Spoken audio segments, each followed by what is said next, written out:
السلام عليكم. بتواصل الحديث مع حضراتكم وبنشوف النهاردة كتاكيت عمر 16 يوم، يعني برضو متأخرين ولكن يعني وضعهم أفضل شوية من يعني زيارات أخرى. ولكن طبعا الخيمة هيت الناس طبعا عشان الشتاء والكلام ده هو بيحاول يغطي علشان يعمل تدفئة. مفيش مشكلة في التغطية، ولكن تزال مع عمر الفرخ تدريجي علشان الفراخ بتاعتنا ما تصابش بالبرد والنزلات المعوية وما تعملهمش مشاكل تنفسية. اهوت يعني بدأوا اهو يكشفوا من هنا يكشفوا من هنا، وان كان يعني الوضع هنا عاملين لمبتين 200 وضمت حوالي 60 فرخ. كنا ننزل اللمبتين شوية فوق الفراخ، ولكن الأرضية هنا كويسة، السقاية هي مرفوعة والعلافة مليانة. وانا ما بحبش يا جماعة نحط علف كتير كده اهوت علشان العلف ما يحصلهوش تأكسد او تزنخ بسبب ان هو يقعد وقت طويل. نحط العلف مرتين او 3 مرات للطيور بتاعتنا عشان يبقى طازة وملوث. وطبعا يا جماعة البيوت اللي احنا بنربي فيها ساعات تبقى بيوت رطبة، فنلاقي رطوبة مع يعني وضع التدفئة ان احنا بنغطي الحاجة الفراخ بتاعتنا مع اللمبات، فكل دوت بيعمل اجهاد. بصوا الفراخ اللي هناك دهيت بتنهج فتحة بقها بسبب حرارة مع رطوبة جوية عالية، فالرطوبة دهيت عايز يتخلص من الرطوبة والحرارة دهيت، فبيحاول يلهس او ينهج علشان يتخلص منها. طبعا يعني المربيه ديت جايبه عصايه اهيت بيحركوا بيها الفراخ. طبعا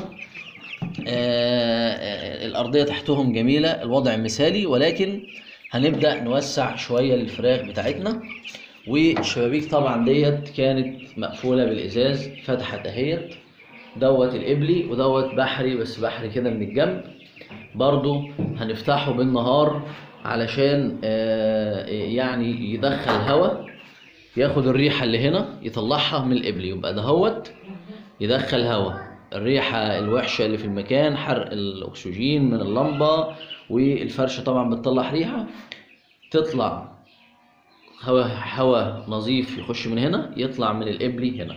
طب بالليل نعمل ايه؟ بالليل الجو بيكون يعني هواء وسقعة، يعني ما نخليش الامور يا بيضة يا سودة.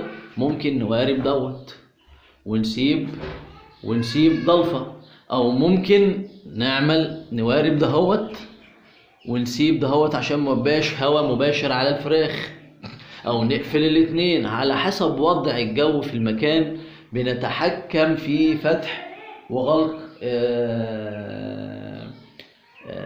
الشبابيك او مصادر التهوية عندنا، لان الفرخ بتاعنا الفراخ البيضاء فراخ حساسة جدا، فراخ بتتأثر بأي وضع غير جيد في مسألة التهوية.